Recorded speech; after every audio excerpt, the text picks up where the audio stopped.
Welcome everybody back to Boost in Motion, guys. And today, I am not trying to be the engineer and explained here or anything like that. But guys, you need to change your transmission fluid on your Q50 right now.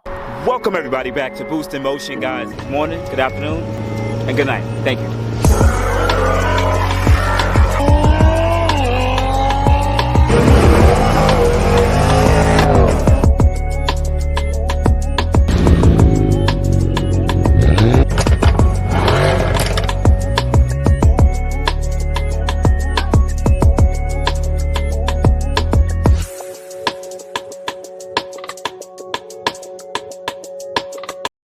Welcome everybody back. Welcome everybody back to the channel. Much love, and I appreciate you guys for always supporting the Boost in Motion channel because you guys are subscribed. So guys, please hit the like button. I really would appreciate it. So guys, let's go. Let's jump into it.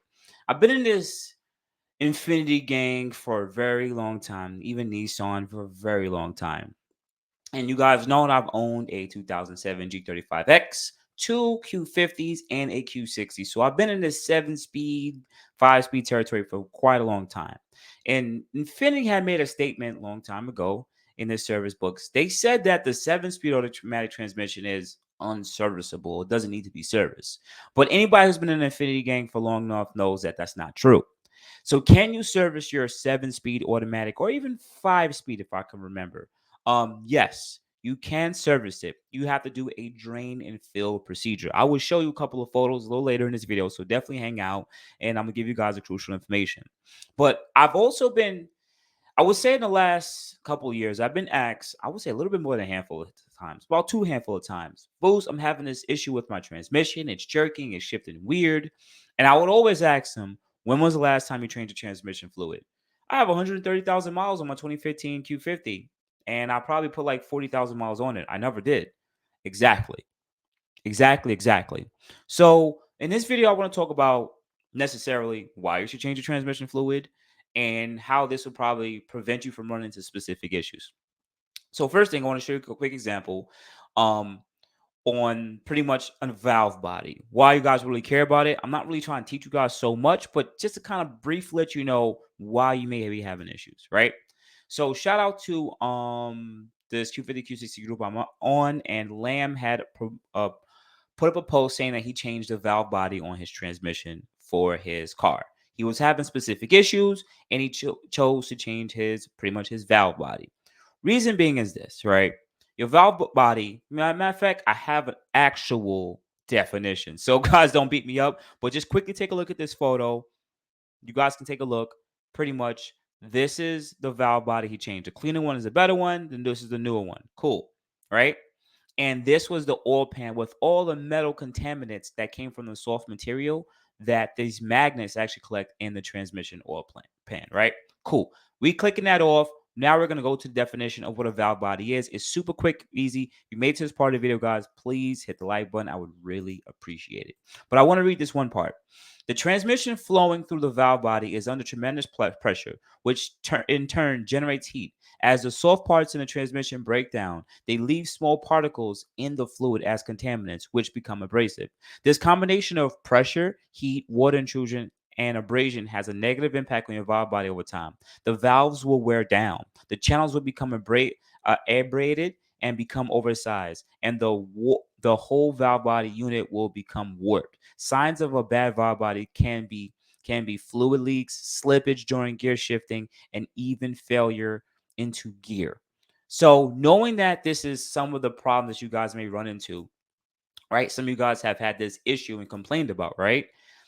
This can be mitigated by a couple of factors. Number one, frequent transmission fuel changes. Now, I've been looking for literature on it, and if you guys find it, put it also on the web, post it on Facebook. But majority of the cases, they're stating that you should change your transmission fluid every 30,000 miles. Yes, that may sound super quick, but even if you're people that's in the VR game, they have Q50, Q60 VRs, and you're not stock, you're on JB4, you're on fully tuned. Your car was only making 300 horsepower.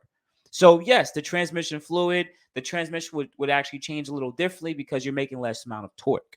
But you guys are adding JB4 as a full-fledged tune. You're increasing the torque another almost 100, double the percentage from 300 pounds of torque to close to 500 pounds of torque, right? To 600 pounds of torque.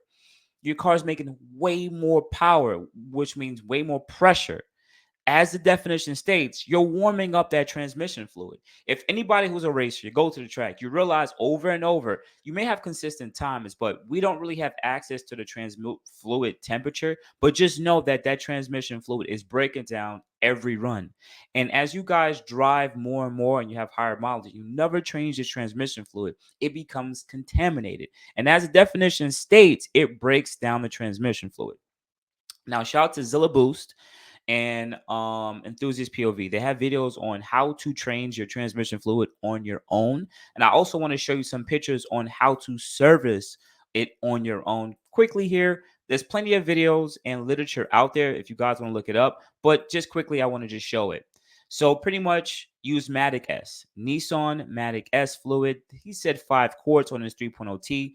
I've even read from Z1 Motorsport say 7, close to 8. It's all depends. It's whatever's in the transmission fluid. I mean, the transmission pan. Also, what runs to the front engine transmission cooler, which is at the bottom of the radiator, right? So that adds a little bit more quarts. So pretty much they use a pump here, and I believe this pump thing is called. I can't even remember what it's called. Shoot, I can't remember what it's called, but you can pump it in through here, and you're supposed to drain it all the way out and then pump it back in right through this very similar hole. That's it. There's no dipstick at the top. There's no fill. This is why say it's unserviceable, but you can definitely service it. I believe there's a couple more pictures here, and that's the car they did it on. So if you guys want to do this on your time, just make sure you have the jack stands or take it to a professional to have it done. They know what to do, right? Cool. So I put a stop on the screen share on that. Now, everyone I know who got their transmission fluid changed just in 30,000 miles has stated the car shifts a lot better, firmer. It just feels like a better driving experience. Some of you guys are purchasing 70, 80, 90,000 mile, even 3.7, 2.0 Ts, or even 3.5s. If you know the transmission fluid hasn't been changed, do so. This is your way to be proactive to make sure that you get the longevity out the transmission. As stated by the definition, over time, the transmission fluid breaks down and it technically can destroy itself over time with excessive heat. And most of you guys drive your Q50s like if it's freaking race cars. This also applies to G37s and 370Zs with the 7-speed automatic also. So guys, you need to change your transmission fluid.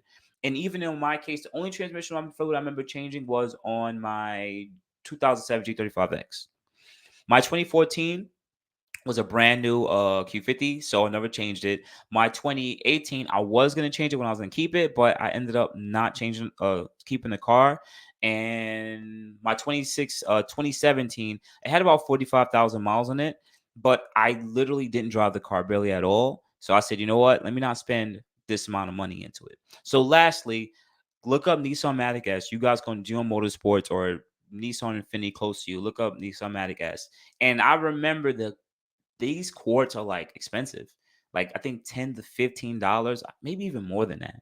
It's expensive, and you want, like as this guy said, 5. It all depends on what comes out. Measure what comes out and put that back in. It's just a little bit easier to go when you measure what comes out and then you pump that back in, so that you know that you're finding the right amount of fluid to go in and out. Um, and from then on, I could see why it might be expensive. Some people might get quoted $600-700 for if you go to the dealer. It's expensive. I get it. The fluid's gonna cost you like $100 some, but the amount of work this takes is only about an hour to maybe 2 hours work. But it's only about an hour work. It depends on the shop time. Some shop times charge about $70-80 an hour for shop time. Other people might charge 175. It all depends. It might charge you 2 hours, including parts, or in this case, fluid.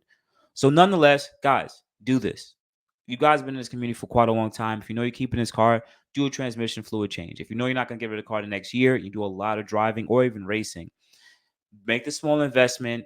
This will definitely give you prolonged longevity of the transmission over time. So much love. I hope this was a good PSA with you guys. Also, I want to add a little bit of a kind of, it doesn't really deal with it, but it's kind of cool.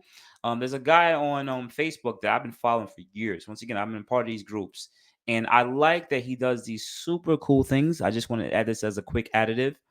Lamb, this other guy named Lamb, he's been in the community forever, and he always do super dope things. So he has a 2014, 2015 3.7, and he added a dipstick on his car. Yeah, remember, we don't have a dipstick to actually check how much cool fluid is in it, but even in his I believe hybrid, he added a dipstick on it, and it's super cool. It's a real pain in the ass to do it, but he actually got it done.